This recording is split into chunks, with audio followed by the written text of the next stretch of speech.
അപ്പോൾ ഇതാ വിൻ്ററൊക്കെ വന്നിട്ടുണ്ട്. അപ്പോൾ ഇത്രകാലം ചൂടത്ത് വീട്ടിലിരുന്നത് കൊണ്ട് വിൻ്റർ ആയപ്പോൾ തന്നെ ഞങ്ങൾ ജസ്റ്റ് ഇറങ്ങിയിട്ടുണ്ട്. ഇന്നത്തെ പരിപാടി എന്താണെന്ന് വെച്ചാൽ ക്യാമ്പിംഗ് ആണ്. ഞങ്ങൾ അന്ന് പറഞ്ഞിട്ടുണ്ടായിരുന്നില്ല ക്യാമ്പിങ്ങിന് പോകുന്നൊരു വീഡിയോയിൽ ഞാൻ പറഞ്ഞിട്ടുണ്ടായിരുന്നു. അപ്പോൾ ഇത് ചെയ്ത് നിറയെ വർഷത്തെ എക്സ്പീരിയൻസ് ഉള്ളൊരു ഫാമിലി നമ്മുടെ കൂടെ ഉണ്ട്. അത് ഞങ്ങളുടെ പുതിയ ഫ്രണ്ട്സാണ് കേട്ടോ. അപ്പോൾ ഞങ്ങളുടെ ഫ്രണ്ടിൻ്റെ ഫ്രണ്ട്സാണ്. അപ്പോൾ അവരിപ്പോൾ നമ്മുടെയും കൂടെ ഫ്രണ്ട്സായി. അപ്പോൾ അങ്ങനെ ബന്ധങ്ങളൊക്കെ വളർന്നുകൊണ്ടിരിക്കുന്നു.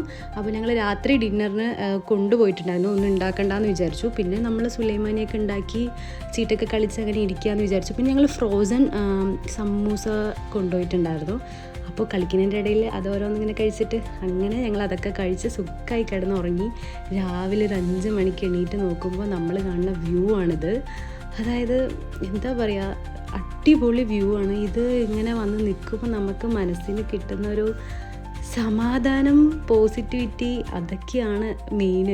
പൊന്നെ ഒരു രക്ഷയില്ല, നല്ല അടിപൊളിയായിരുന്നു. അപ്പോൾ ഇതാ ഞങ്ങൾ ഇങ്ങനെയൊക്കെ പിന്നെ രാവിലത്തെ ഫുഡ് ഞങ്ങൾ ഉണ്ടാക്കുകയാണ്. അപ്പോൾ ദോശയും ഇഡ്ഡലിയും പിന്നെ സാമ്പാർ ഒരാൾ കൊണ്ടുവന്നു, ചട്നി ഞാനായിട്ടുണ്ടായിരുന്നു, ചമ്മന്തി ഒരാൾ.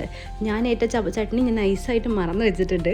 അതെപ്പോഴും എന്തെങ്കിലുമൊക്കെ ഒന്ന് മറന്നിട്ട് പോകണമല്ലോ, അത് നിർബന്ധമാണ്. അപ്പോൾ അത് അടുത്ത സെറ്റിൽ ഇഡ്ഡലി ഉണ്ട്. ഈ ഒരു വ്യൂ നിങ്ങൾ നോക്കി എന്തൊരു രസമാണെന്നറിയോ. ഇതിങ്ങനെ കണ്ടുകൊണ്ടിരിക്കാൻ അടിപൊളിയായിരുന്നു. പിന്നെ എഗ്ഗും പിന്നെ ബ്രെഡും, കുട്ടികൾക്ക് ബ്രെഡ്, ന്യൂട്ടല്ല, അങ്ങനെ കുറച്ച് ലൈറ്റായിട്ടുള്ള ഫുഡും കാര്യങ്ങളൊക്കെ ആക്കി നമ്മളങ്ങനെ ഫുഡ് കഴിക്കുക എന്നുള്ളതല്ല, നമ്മുടെ ഒരു ഫ്രണ്ട്സ് ഗെറ്റ് ടുഗെദർ എന്നൊക്കെ പറയില്ലേ, ആ ഒരു സംഭവമാണ്. പിന്നെ ഒരു 8:30 ആകുമ്പോഴത്തേനും ഞങ്ങൾ തിരിച്ചു വന്നു. പക്ഷെ ആ സമയം വരെ നമുക്ക് കിട്ടിയൊരു ഹാപ്പിനെസ് ഉണ്ടല്ലോ, ഇറ്റ്സ് സൂപ്പർ.